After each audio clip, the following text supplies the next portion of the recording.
Sometimes we can make the status of our relationship become the indicator of our value, meaning that we make that be the exchange of who and whose we are, meaning that we feel significant if we are in a relationship, but we feel insignificant if we aren't.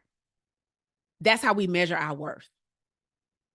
And so for you, a relationship is the foundation in which your worth is defined, in which your value is noticed as an individual.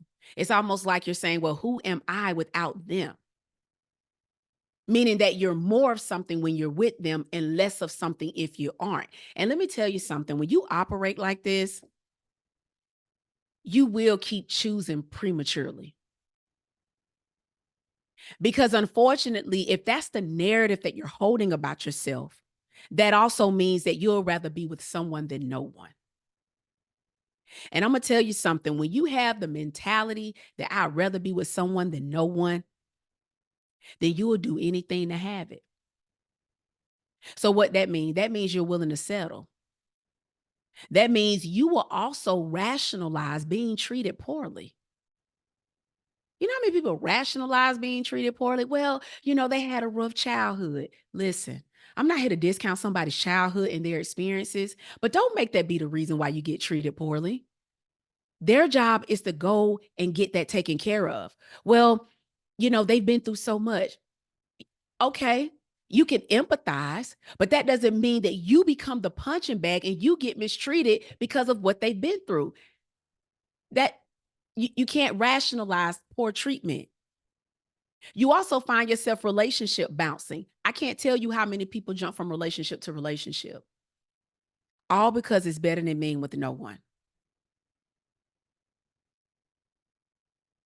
Another thing that can happen when you operate like this, when you feel like your worth is rooted in a relationship, you may even find yourself going back to entertaining your ex. And entertaining your ex can look different because people think when you talk about entertaining your ex, you're thinking about a physical encounter. That can be one of many measures, but it can be a whole lot. I've seen where so many people are on and off with their ex. And I'm going to tell you something. You cannot move beyond this when you're still entertaining them like that. And here's why this is so important. Because sometimes we think, well, why do they keep coming back? Well, when they keep coming back and you're a participant, they have no reason not to not return, if that makes sense. They're going to keep coming back as long as you open up the door. For some people, they still make themselves available to their ex. You checking up on them. You still at their beck and call, tending to their needs, whether it's emotional, financial, or even physical. And then what ends up happening is that instead of you just saying that you fear detaching from them, you call it being nice. Well, I'm just being nice. I just want to be nice. We're just friends, when we all know that that's not the case. Sometimes it's really just a false security that you have, which makes you feel validated as a person. I've seen it all the time. Kizzy said that's a no for me. I know that's right, but I know so many people who do it. Another thing that can happen when you operate like this, meaning that when you feel like your worth is defined, it can also cause you to self-sabotage. You know, because you've developed a distorted narrative about yourself. See, here's the thing. Where the mind goes, you follow. I want you to be clear on that. When the mind goes, you follow. It doesn't even matter if that's not where you want to go. You can only go based on what you believe and nothing further. And it's not because it's really true. It's because you've made it your truth. You've made it be your law. And based on that narrative that you're holding will determine how you function. It determines how you function mentally, meaning that if you don't believe that you're worthy, how would you be able to embrace something new? It will determine how you function emotionally. So in other words, if you're not able to differentiate your real feelings versus the feelings that are right about you, you will compromise making decisions that align with who you truly are. It also determines how you function relationally. I say this all the time. Like, here's a question that I want to ask, and it's up to you to type it in the chat. You know what? No, I want you to type it in the chat. I want us to be real in this question that I'm about to ask you. If what you wanted came today, right?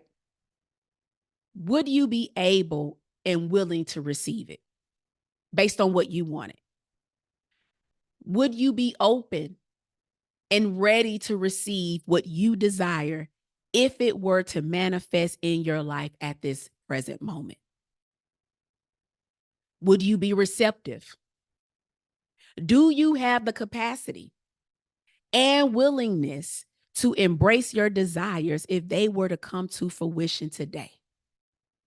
Now, before you answer, I want to humbly remind you that the question that I asked for probably quite a few people, this is probably something that you've never experienced. Like maybe you've never experienced embracing or receiving all the things that you say you want. So guess what? When you've never experienced that, that is still uncharted territory.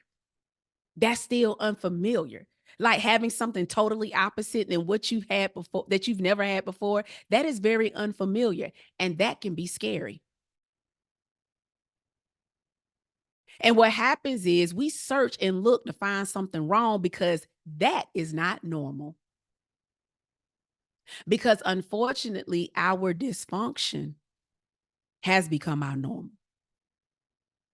Remember, I talked about on the kickoff call, you got to create space to be interrupted. And interruption also means to disrupt that dysfunction. And so I want to ask you again, if what you wanted came today, would you be able and willing to receive it?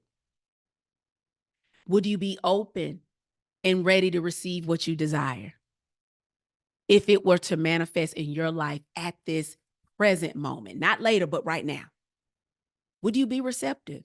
Will you welcome it with open arms? Would you embrace it? Do you have the capacity to embrace your desires if they were to come to fruition today? Someone said, wow, I'm not exactly sure. Someone said, no, this was on my list of the 3 things I want for myself this year. I am fearful. Someone said, no. Someone said, I don't know. Someone said, I don't think so. Someone else said, I was once told that I was so used to dysfunction in my relationships that I expected dysfunction in all of them. I fear that may still be true. Someone said, I think I would, but at the same time, I would probably be pretty cautious. Okay. Someone else said, I think I have more self-development to do. Now, let me be clear. This ain't about being perfect, ladies, because I'm going to tell you something. In all truth, that was hard for me to do too. It was. However, choosing to embrace it is what counts. Meaning that, okay, this is new for me, but I'm not going to run from it. Let me give myself the permission to run to it because I'm worthy of it. You understand what I'm saying? Because some people think you got to be this 100% whole stuff. And that is not true, ladies. None of us are. I'm not. Nobody is. However, choosing differently and saying, you know what, I'm worthy of this. That's a hell of a start, ladies. Don't minimize it. Right? Because this self-development that you were talking about, from someone on Zoom, that's never ending. I'm still on self-development. I'm still looking within because I'm really obsessed with growth now. Like it's just a part of my life. But I'm not the woman I used to be, nowhere near her. Right? So I just want to make sure that that's understood on what I'm saying here. Someone else said, I would be willing, but don't think I'll be able to. So you say you would be willing, but don't think you'll be able to. So you're basically saying I would, but I won't. So there's a level of uncertainty there. Latoya said I would want to, but I'm so used to certain things. I don't know how receptive I would be. It's incremental. It's incremental. That's all that is. You have to incrementally go in and say, you know what, let me take this thing one at a time. But it is about choosing.